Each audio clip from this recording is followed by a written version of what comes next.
ಈಗ KSPF ಬಗ್ಗೆ ಇನ್ನೊಂದು ಹೇಳಿಬಿಡ್ತೀನಿ. KSPF ಅಲ್ಲಿ ಕೆಲವೊಂದು ವಿಚಾರ ನಿಮಗೆ ಹೇಳಕ್ಕೆ ಆಗ್ತಾ ಇಲ್ಲ, ಯಾರ ಕಡೆ ಹೇಳೋದಂದ್ರೆ ಆಗ್ತಾ ಇಲ್ಲ, ಭಯ ಇದೆ ಅಂಥ ಸಂದರ್ಭದಲ್ಲಿ, ಉದಾಹರಣೆಗೆ ಬಸ್ ಸ್ಟ್ಯಾಂಡಲ್ಲಿ UTCing ಮಾಡ್ತಾರೆ, ಸ್ಕೂಲ್ ಕಾಲೇಜಲ್ಲಿ ಹುಡುಗಿಯರಿಗೆ ತೊಂದರೆ ಕೊಡ್ತಾ ಇದ್ದಾರೆ. ಸೊ ಇದನ್ನು ನೀವು ಯಾರ ಕಡೆನೂ ಹೇಳೋಕ್ಕಾಗ್ತಾ ಇಲ್ಲ.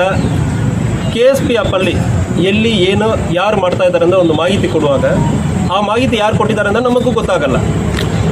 ಮಾಹಿತಿ ಕೊಟ್ಟ ನಂತರನೇ ಅವ್ರು ಅರೆಸ್ಟ್ ಮಾಡಿ ಜೈಲಿಗೆಲ್ಲ ಹಾಕಲ್ಲ, ವೆರಿಫೈ ಮಾಡ್ತೀವಿ. ಅವ್ರು ಕೊಟ್ಟಿರೋ ಮಾಹಿತಿ ನಿಜನಾ ಸುಳ್ಳು ಅಂದರೆ ವೆರಿಫೈ ಮಾಡ್ತೀವಿ. ಈಗ ನನಗೆ ಮಾಹಿತಿ ಬಂದು ಯಾವುದೋ ಒಂದು ಅಕ್ರಮ ಚಟುವಟಿಕೆ ನಿಲ್ಲಿಸ್ತಾ ಇಲ್ಲ ಅಂದರೆ ಕಂಡು ಬರುವ ಸಂದರ್ಭದಲ್ಲಿ ಒಂದು ಸಾರಿ ಏನಾಗಿದೆ ಅಂದರೆ ಸಬ್ ಇನ್ಸ್ಪೆಕ್ಟರ್ ಕಡೆ ಹೇಳ್ತೀವಿ. ಮತ್ತೆ ಬರುತ್ತಂದ್ರೆ ನಮಗೆ ಬೇರೆ ಬೇರೆ ಸೋರ್ಸಸ್ ಇರ್ತದೆ, ಮಾಧ್ಯಮ ಮಿತ್ರರು ಹೇಳ್ತೀರಿ. ಮತ್ತು ಇದಕ್ಕಂದ್ರೆ ಇಂಟೆಲಿಜೆನ್ಸ್ ಕಲೆಕ್ಷನ್ಗೆ ನಮಗೆ ಸೆಪ್ರೇಟ್ ವಿಂಗ್ ಒಂದಿದೆ, ನಮಗೆ ಸ್ಟೇಟ್ ಇಂಟೆಲಿಜೆನ್ಸ್ ಅಂದರೆ ಒಂದು ಇದೆ. ಸೊ ನನ್ನ ಕೆಳಗಡೆ ಒಂದು ಇಂಟೆಲಿಜೆನ್ಸ್ ವಿಂಗಲ್ಲಿ ಕೆಲವೊಂದೊಬ್ಬರು ಕೆಲಸ ಮಾಡ್ತಾ ಇದ್ದಾರೆ. ಈ ಮಾಹಿತಿಯನ್ನು ಕಳಿಸಿ ಇದು ನಿಜ ಆಗ್ತಾ ಇದಾ ಇಲ್ವಾ ಅಂದರೆ ನಾವು ಕೂಡ ವೆರಿಫೈ ಮಾಡ್ತೀವಿ. ಇಲ್ಲಿ ಲೋಕಲ್ ಸ್ಟೇಷನಲ್ಲಿ ಮಾಹಿತಿ ಕೊಟ್ಟು ಯಾಕೆ ಬಂದ್ ಮಾಡ್ತಾ ಇಲ್ಲ ಅಂದರೆ ಹೇಳ್ತೀವಿ. ಇನ್ನೊಂದು ನಿಜವಾಗ್ಲೂ ಅದು ಆಗ್ತಾ ಇಲ್ವಾ ಇಲ್ವಾ ಇರುವ ಸಂದರ್ಭದಲ್ಲಿ ಕ್ರಮ ಕೈಗೊಳ್ತೀವಿ, ಇಲ್ಲದೇ ಇರುವ ಸಂದರ್ಭದಲ್ಲಿ ಅದನ್ನು ಕ್ಲೋಸ್ ಮಾಡ್ತೀವಿ. ಇವರು ಕೂಡ ಆದೇಶವನ್ನು ಬ್ಯಾನ್ ಮಾಡಿದ್ದಾರೆ. DJಗೆ ಅವಕಾಶ ಇಲ್ಲ.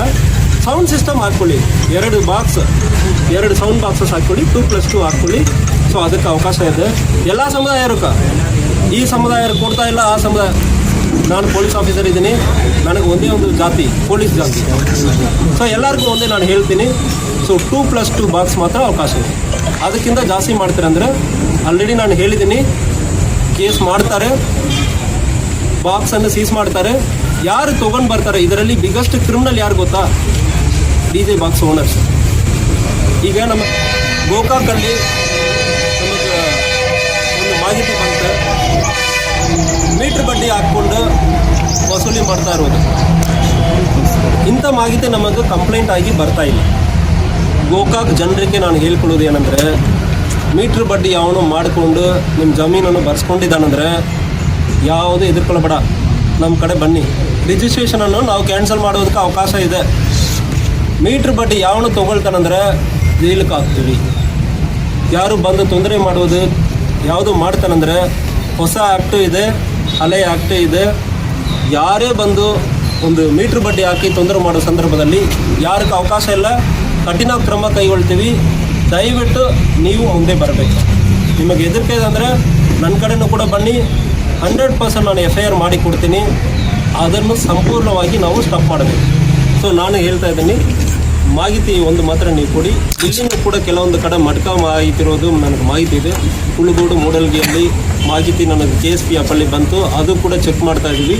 ಆಫೀಸರ್ಸ್ಗೆ ಆಲ್ರೆಡಿ ಹೇಳಿದ್ದೀವಿ, ಇದು ಸಂಪೂರ್ಣವಾಗಿ ಬಂದಾಗಬೇಕು. ಕೇಸ್ ಹಾಕೋದು ಅದೆಲ್ಲ ಇಲ್ಲ. ಕೇಸ್ ಹಾಕಿ ನಾವು ಇಷ್ಟು ಕೇಸ್ ಮಾಡ್ತೀವಿ ಅಂದರೆ ನಾವು ತೋರಿಸೋದಕ್ಕೆ ಇಷ್ಟಪಡಲ್ಲ. ನಮಗೆ ಸಂಪೂರ್ಣ ಬಂದಾಗಬೇಕು. ರಾಯಬಾಗ್, ಕುಳುಗೋಡು, ಮೂಡಲ್ಗಿ ಮತ್ತು ಎಲ್ಲ ಕಡೆನೂ ಕೂಡ ಸಂಪೂರ್ಣ ಬಂದ್ ಮಾಡ್ತೀವಿ. ಪ್ರಿಸೈಸ್ ಮಾಹಿತಿ ಅಂದರೆ ಯಾವ ಊರಲ್ಲಿ ಯಾರು ಯಾವನು ಮಾಡ್ತಾ ಇದ್ದಾನೆ, ಎಲ್ಲಿ ಲೊಕೇಶನ್, ಯಾರು ನೀವು ಕಳಿಸ್ತೀರಂದ್ರೂ ಖಂಡಿತವಾಗಿ ನಾವು ಕ್ರಮ ಕೈಗೊಳ್ತೀವಿ. ಇದು ಮುಂದೆ ಸಂಪೂರ್ಣ ಸ್ಟಾಪ್ ಮಾಡ್ತೀವಿ. ಕೆಲವೊಂದು ಕಡೆ ಇರಬಹುದು, ಅದನ್ನು ಕೂಡ ಆಫೀಸರ್ ಮೇಲೂ ನಾವು ಕ್ರಮ ಕೈಗೊಳ್ತೀವಿ. ಒಂದು ವೇಳೆ ಆಫೀಸರ್ಸ್ ಗಮನ ಕೊಟ್ಟಿಲ್ಲ ಅಂದರೆ ಆಫೀಸರ್ ಮೇಲೂ ಕ್ರಮ ಕೈಗೊಳ್ತೀವಿ.